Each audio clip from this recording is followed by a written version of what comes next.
হঠাৎ মুষলধারে বৃষ্টি নামল শহরে। কয়েক ঘন্টা টানা বৃষ্টিতে জলমগ্ন হলো কলকাতা ও শহরতলি। সঙ্গে সঙ্গে ক্ষতিগ্রস্ত হলো একের পর এক পুজো মণ্ডপগুলিও। দুর্গাপুজোর আগেই এমন বিপর্যয় হতবাক উদ্যোক্তারা।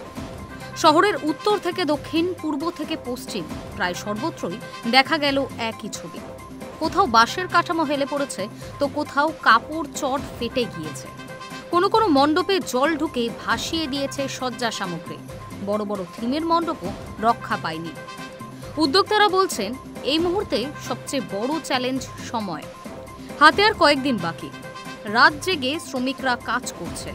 ভিজে যাওয়া বাঁশ শুকোতে সময় লাগছে। ইলেকট্রনিক লাইন মেরামত করাও বড় সমস্যা হয়ে দাঁড়াচ্ছে। বৃষ্টিতে ভিজে শর্ট সার্কিটের আশঙ্কা তৈরি হয়েছে। ফলে আলোকসজ্জা তৈরি প্রায় বন্ধ হয়ে আছে। শহরের নামে কিছু পুজোও বিপর্যস্ত। দক্ষিণ কলকাতার এক বিখ্যাত পুজোর উদ্যোক্তা বলেন, 3 মাস ধরে যে প্রস্তুতি চলছিল, কয়েক ঘন্টা বৃষ্টিতে সব শেষ। তবে আমরা হাল ছাড়ছি না, আবার দাঁড় করাবো মণ্ডপটা। কলকাতা পুরসভা ও বিদ্যুৎ দফতর দ্রুত ব্যবস্থা নেওয়ার আশ্বাস দিয়েছে।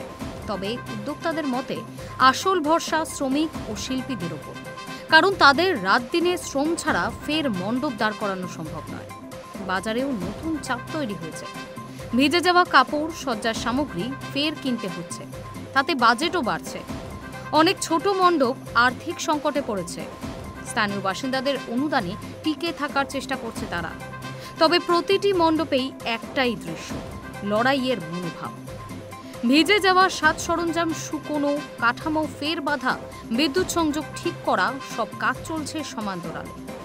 এক উদ্যোক্তার কথায়, আমাদের জন্য পুজো শুধু উৎসব নয়, ভক্তিরও ব্যাপার। তাই যেভাবেই হোক মণ্ডপ ফের দাঁড় করাতেই হবে। Hi news network.